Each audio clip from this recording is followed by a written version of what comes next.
guys, and welcome back to my channel. Today it is going to be a quick rehousing video for my sazimai, Taunton sazimai, Brazilian blue tarantula.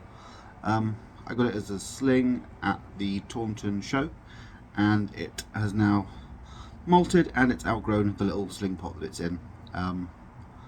So I won't talk too much, let's just get into the video. Okay, so I'm rehousing this into a small faunarium. Some people might argue that this is a bit too large for such a small sling, but you know, they do live in the wild. What I'm going for in terms of substrate here is it is just cocoa fiber. I do hate cocoa fiber.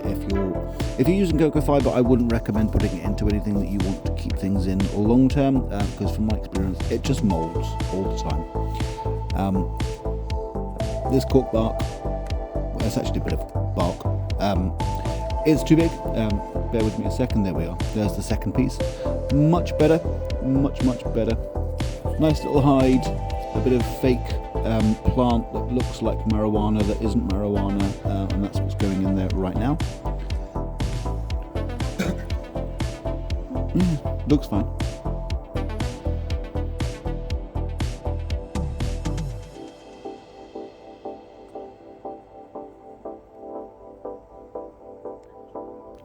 So the P is silent, so it's Taunton sazimai, also known as the Brazilian blue tarantula, among other things.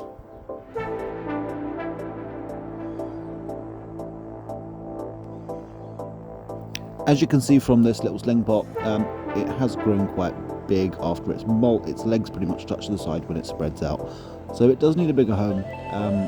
As I said before, people will argue that this faunarium is too big, but it's a controlled space. I can see where it's going, and I can make sure that it's eating by knowing where it is. It's really not too big. And this is where I cut the video, because it did take a little while to get this girl out.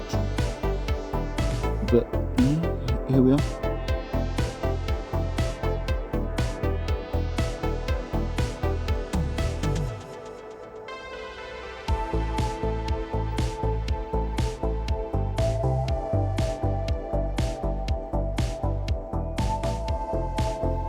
Straight there under the leaf, it's just going to hide. No threat poses, no nothing. Very calm tarantula.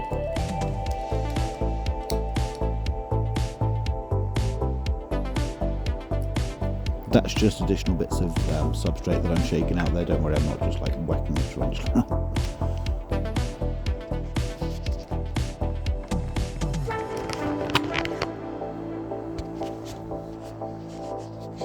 You can see a bit of condensation there on the sides from where I've like fairly freshly mixed this substrate up. It's not hot, there is a bit of warmth to it, which is causing that condensation there on the sides.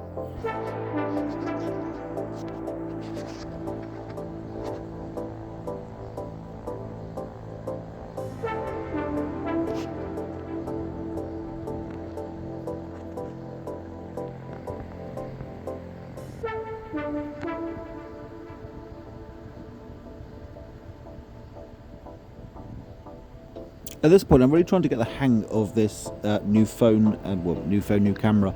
I got the Samsung Galaxy S22 Ultra, so I am still playing around with it, and I'm still trying to work out how to use this camera. Different things do function on it differently to my old phone, but I'll get the hang of it. I'll try.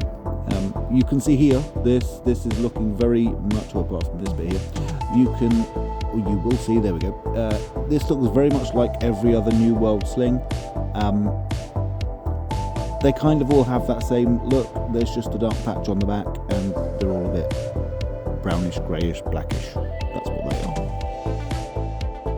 So as I mentioned, they are a New World species. They are a New World terrestrial species, which means they live typically above ground, but they will like to burrow. So give them something to hide under and enough substrate to burrow in.